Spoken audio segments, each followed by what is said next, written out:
You've probably noticed it, and if you haven't, that's exactly why you're stuck.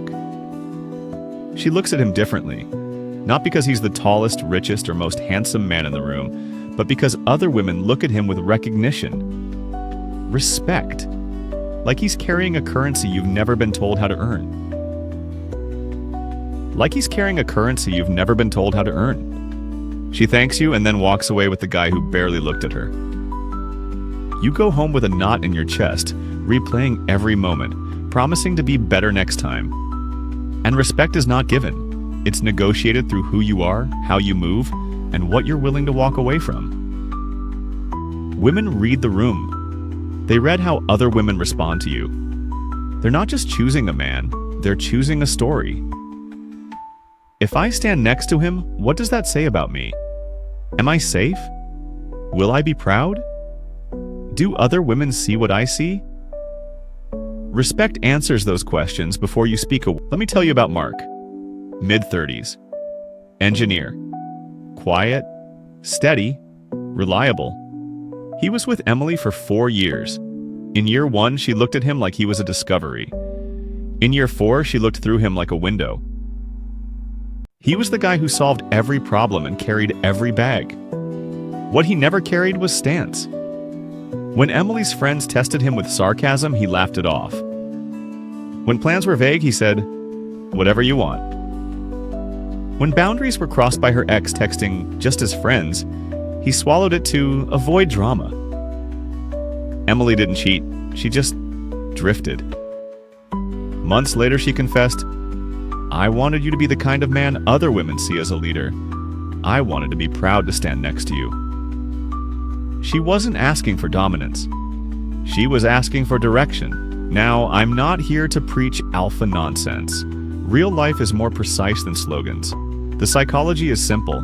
Preselection and status signaling are shortcuts the brain uses to assess value quickly. When other women respect a man, it's a data point that says, he's safe to invest in, he's competent, he can navigate chaos without collapsing. Women aren't conspiring, they're calibrating safety and status in seconds. But here's the uncomfortable part. Respect is earned in conflict, pressure, and consequence, not in convenience. You don't become respected by being agreeable. You become respected by being reliable under stress and principled under temptation. When you tell the truth and accept the cost, when you set a boundary and hold it, when you plan with clarity and follow through, women see it, so do men. Respect stacks quietly until one day it's loud. You want the man other women respect? You must become him. That starts with 4 invisible levers. First, stance. What you believe, what you refuse, and how calm you are when tested. Second, standards. What you hold yourself and others to, consistently. Third, scarcity. You are available but not accessible to chaos. Your attention is earned. Fourth, story. Your mission, trajectory, and how you carry setbacks. In marriage, this matters more. Early dating gives you novelty and hormones. Long-term gives you tests. Bills, babies, in-laws, illness, careers. Respect isn't romance's accessory, it's the frame. Without it, desire dies from the inside out. So we start here. Women want the man other women respect because it signals competence and safety, and that frees her desire. Not fear-based control, not loud bravado, evidence. Over the next 4 parts, I'm going to show you the playbook. You'll see stories, psychology, and exact moves to become that man. Ethically, calmly, permanently. Here's your first tactical move. Spend 1 week telling the truth where you normally soften it. Don't be cruel, be clear. When you can't make a plan, say why and offer a new time. When you're not okay with something, say, "That doesn't work for me." Hold eye contact. Let silence do half the talking. Notice how the room recalibrates. Recap. Respect is the currency. Preselection is the amplifier. Leadership is the delivery system. If you want her desire, build a life that earns respect. Then let the room tell her what you already know. Here's something you felt but couldn't name. The moment another woman laughs too easily at his joke, touches his forearm while talking, or leans in just a little too close, the energy shifts. You think it's unfair? He didn't become better, he became recognized. Recognition is the brain's shortcut. If she approves, he might be worth my attention. It's not manipulation, it's evolution. People use social data to avoid bad bets. Case study: Adrian and Lila. Married 6 years, 2 kids. Lila loved Adrian's gentleness, his humility. But over time, gentleness became passivity. He stopped lifting his life. His gym routine faded, his career stalled. He replaced ambition with entertainment. At a wedding, Lila watched her college friend Maya talk with Adrian's boss, Claire. Confident, feminine, warm, but firm. Claire asked Adrian tough questions. He fumbled. Maya later told Lila, "He's a sweetheart, but I don't think he trusts himself." Lila didn't cheat. She withdrew because the room said something about Adrian that Lila refused to admit to herself. Other women didn't respect him, not as a man in motion. The respect loop works like this: self-respect, consistent action, external respect, desire reinforcement.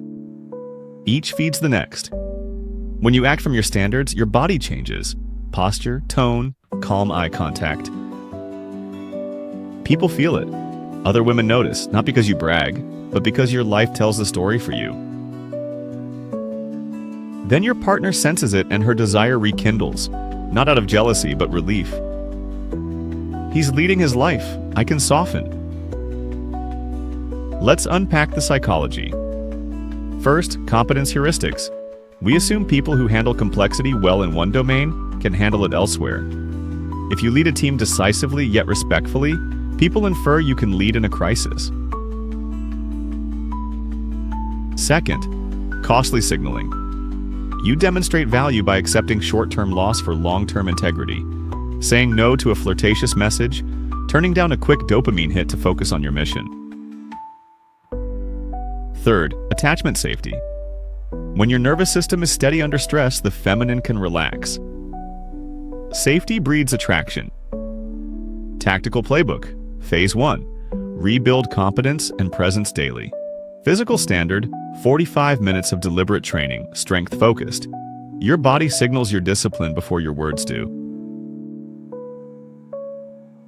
2 non-negotiables. Sleep window and no doom scrolling before bed. A tired man is a reactive man. Weekly showcase of competence. Don't peacock. Contribute. Host a small dinner. Give a talk. Lead a hike. People respect value creation, not no boundary reps. Say no once per day to something that dilutes you. I'm not available Friday night. Saturday 10 a.m. works. Marriage application. If you've been passive, don't announce a rebrand. Start making plans, booking date nights, setting family rhythms. When challenged with, "Since when do you decide everything?" Answer calmly, "I don't. I'm stepping up to decide something. You're invited to shape it with me." Case example.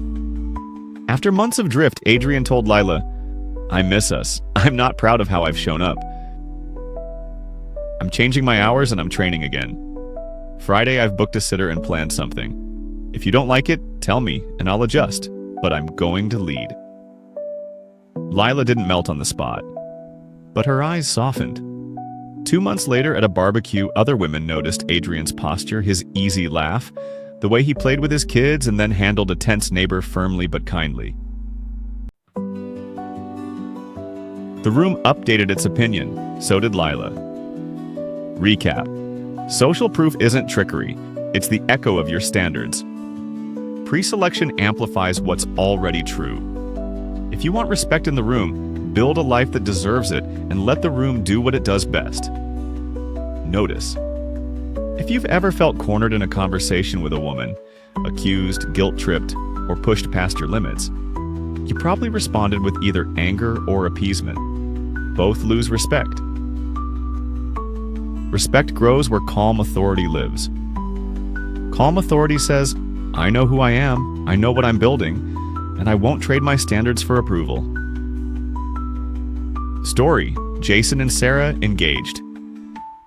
Sarah's ex kept messaging for closure. Jason didn't explode. He didn't play detective. He said, that doesn't work for me, and explained why.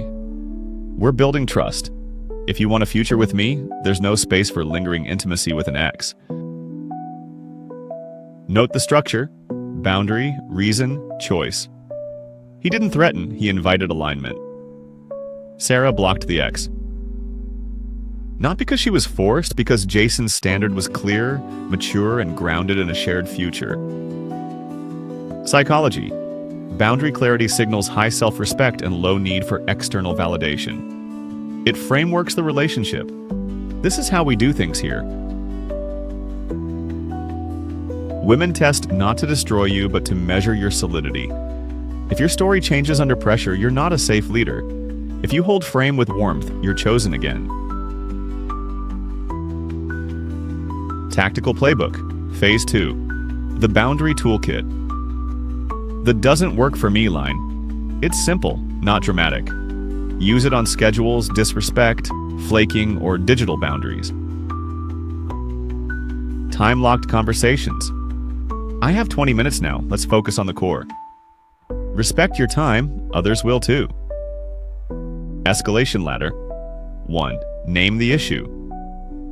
2. Offer a clear alternative. 3. Set a consequence aligned with your values. Example: if this pattern continues, I'll take distance this weekend to think.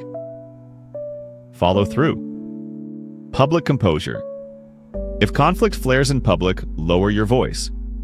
Sit back, breathe. Say, let's pause, we'll talk at home. You're showing you won't perform dysfunction for an audience. Marriage application. The house is chaotic. Your partner is stressed, you feel criticized. Old, you takes it personally. New, you handles the moment. You're overwhelmed, I hear you. Let me take the kids for an hour. Tonight, after they sleep, we'll create a plan. I'm not okay with yelling, but I'm here to fix the load, not argue about the tone. That's leadership. The room, kids, partner, visitors, records that moment. Respect rises. Case example: in-laws drop by unannounced repeatedly, undermining your plans. You don't rant, you text kindly, "We love seeing you. We're moving to scheduled visits so we can be fully present. Sundays 3 to 5 p.m. works great." When they push back, you repeat the boundary once and follow through. The first time you keep your door closed through the pushback, the house learns something new. Your word means something. Recap: a boundary isn't a wall. It's a door with a lock. You decide who enters, when, and under what conditions. This is how respect gets built. Quietly, consistently, in ordinary moments where most men fold. You can't hold respect in a vacuum. It must flow from something you're building. When a man attaches his identity only to a woman, he becomes heavy, demanding constant reassurance. When he attaches his identity to a mission, he becomes anchored. Women don't want to be your purpose. They want to be your favorite person on the journey of your purpose. Story: Daniel, 28, chef. He started as a line cook, took extra shifts, studied under a hard mentor, and saved for a small pop-up. He told his girlfriend Nia, "I'm doing this in 6 months, it'll steal some date nights. Come with me if you want." He didn't ask permission, he offered a seat on the train. Nia watched women at the market admire Daniel's food and his focus. She wasn't jealous, she was proud. Their intimacy deepened, not because Daniel chased Nia harder, but because he chased his mission with reverence. That's status transfer. Competence in one arena elevates your value in another. Psychology. Achievement signals reduce uncertainty. A man who sets goals and meets them shows he can navigate life's complexity. Temporal discipline, delaying gratification for a bigger win, is deeply attractive. It whispers, "If I choose you, my future is safer." That's not mercenary, it's wise. Men make this calculation too. We just pretend we don't. Tactical Playbook, Phase 3. Build and broadcast value without bragging. Quarterly focus. Pick one domain, career, bachata skill, health, arc, finances. Set a measurable target with a date. Weekly scoreboard. 3 key actions per week, not 10. Execute. Show, don't sell. Share progress with your circle by inviting them to experiences. Tastings, demos, hikes, presentations. Let others witness competence.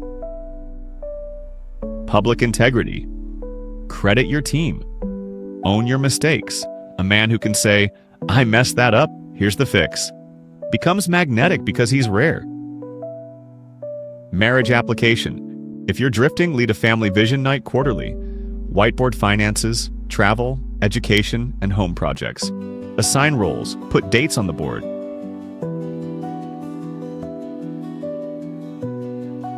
Ask your partner, "What matters most to you this quarter? I'll back you." You've just become a man other women respect, because you're a builder who amplifies the people he loves. Case example. Monica and Ray, 12 years married. Ray felt unseen. He created a Saturday build block, 2 hours for home improvements, finances, or learning a skill. In 6 months, the house looked different. So did Ray. Neighbors asked him for help.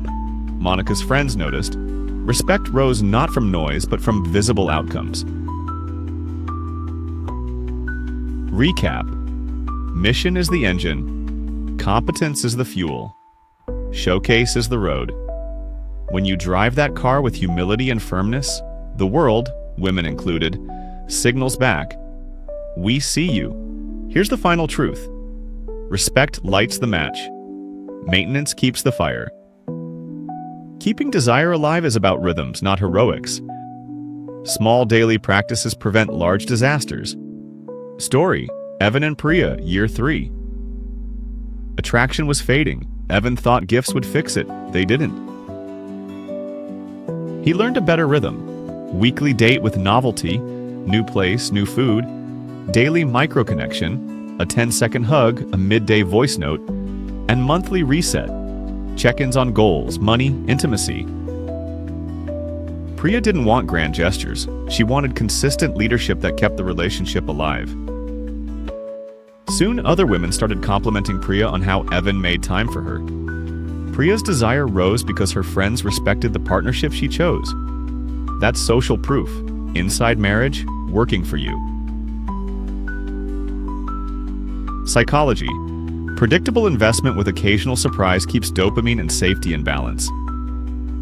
Clean conflict, no name-calling, no public drama, protects respect.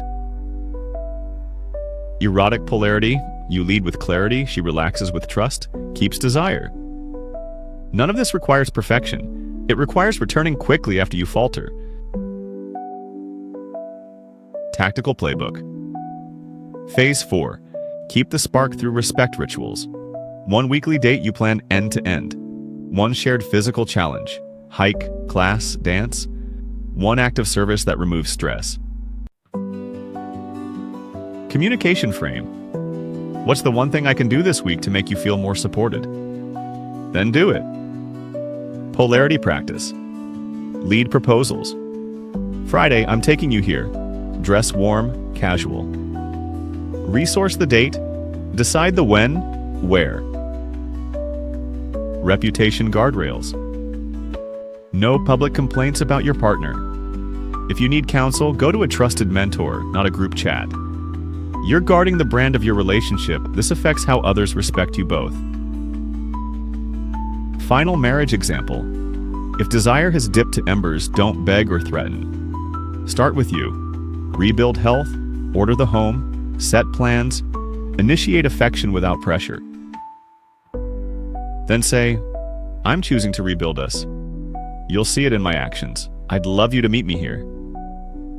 If she joins, lead with patience. If she won't, maintain your standards. Respect yourself enough to accept difficult truths. That's what a respected man does. Recap. The man other women respect isn't loud.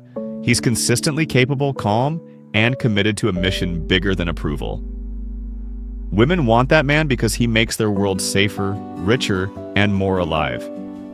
If this hit home, drop a comment with the one standard you're committing to this week. Subscribe for more psychology-backed playbooks on respect, leadership, desire, and building a life worth standing next to. Your future self and your future partner will thank you.